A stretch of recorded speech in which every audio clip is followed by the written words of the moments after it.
Mari kita bahas soal-soal di sesi 9. Yuk kita bahas soal nomor 1. Bendera ini adalah bendera negara Myanmar.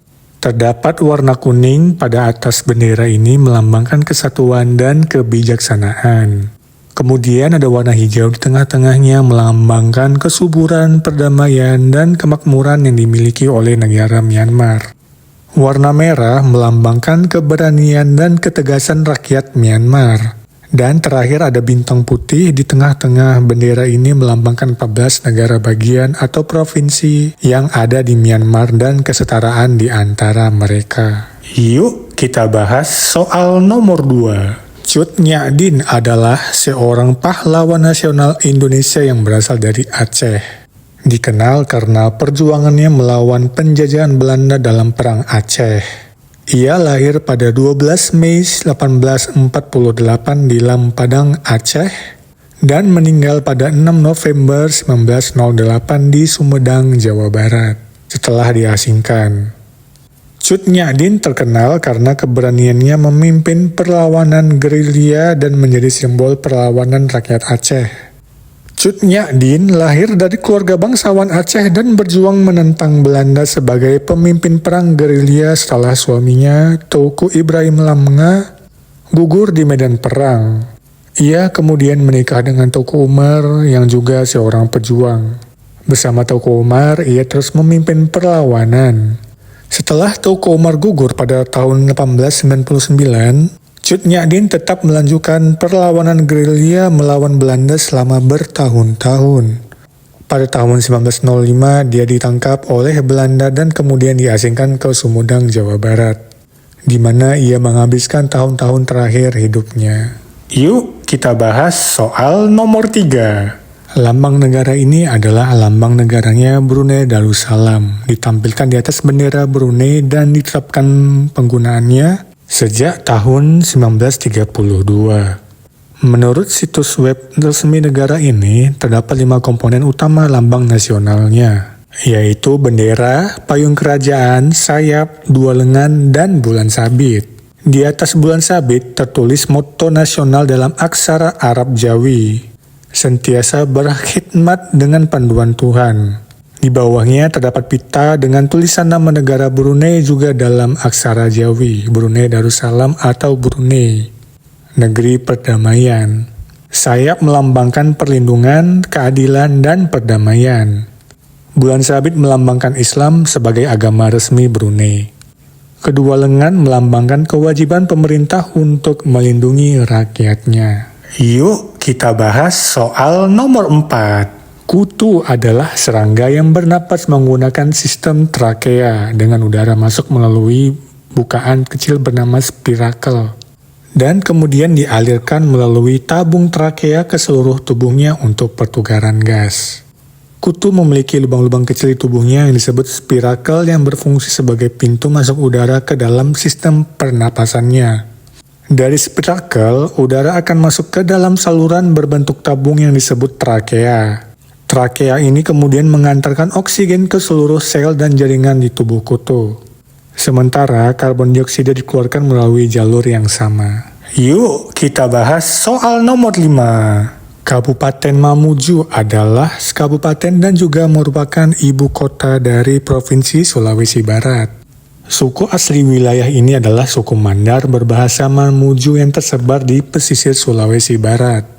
Wilayah pedalaman Kabupaten Mamuju dihuni oleh suku Kalumpang yang wilayahnya terdapat salah satu situs Neolitik tertua di Indonesia dan merupakan peninggalan orang Austronesia yang disebut sebagai nenek moyang bangsa Indonesia.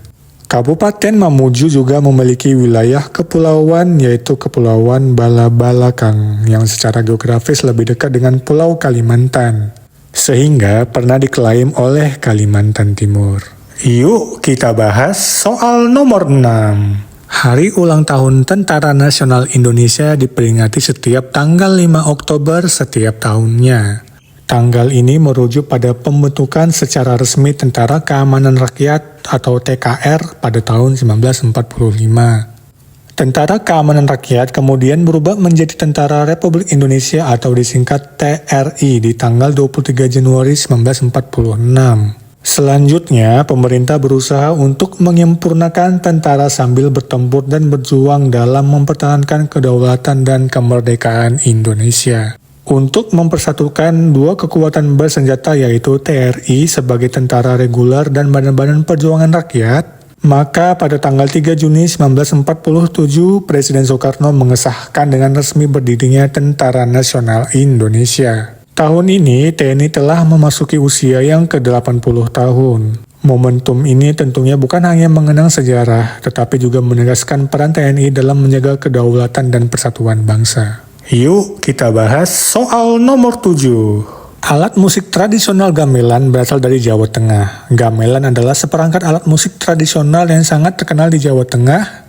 dan digunakan untuk mengiringi berbagai seni pertunjukan seperti tari tradisional, wayang kulit, dan pertunjukan seni karawitan. Apabila kita melihat ke masa lampau, jadi sebenarnya gamelan pada mulanya hanya terdiri di atas satu buah gong besar saja. Kemudian, lama-kelamaan dari satu buah gong besar yang ditambah dengan gong-gong yang ukurannya lebih besar dengan berbagai macam bentuk termasuk seperti apa yang bisa kita lihat sekarang ini. Menurut kepercayaan orang Jawa, gamelan diciptakan oleh dewa yang menguasai daratan Jawa, yaitu Sang Hyang Guru, yang mendiami Gunung Mahendra atau saat ini lebih terkenal dengan sebutan Gunung Lawu. Jadi, pada zaman dahulu gamelan tersebut dibuat dan digunakan untuk berkomunikasi dan untuk memanggil dewa-dewa lainnya. Yuk kita bahas soal nomor 8. Manado disebut kota tinutuan karena tinutuan, bubur Manado adalah makanan khas daerah tersebut, yang berarti campuran aduk dan makanan ini melambangkan persatuan serta keberagaman penduduknya. Kehadiran tinutuan yang menjadi makanan populer dan diburu wisatawan menjadikan Manado identik dengan makanan ini, sehingga kota ini mendapat julukan sebagai kota tinutuan. Awalnya, tinutuan diciptakan oleh para pendeta atau jending di Minahasa yang datang pada awal abad ke-19.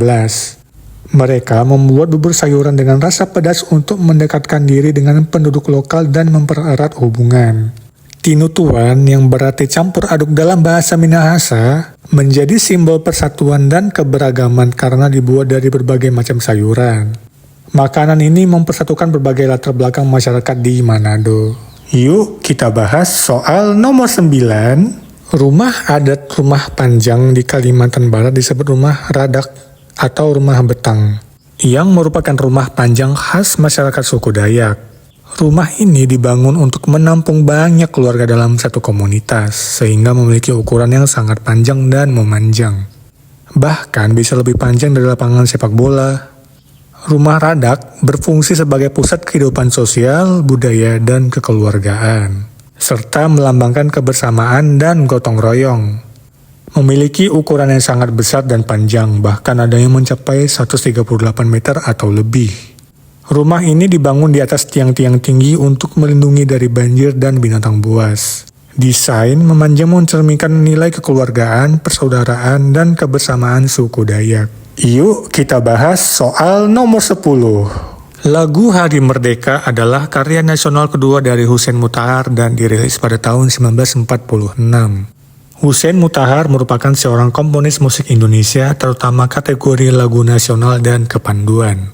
Selain dikenal lewat karya-karyanya, Husein Mutahar juga merupakan sosok yang berjasa dalam menyelamatkan bendera merah putih.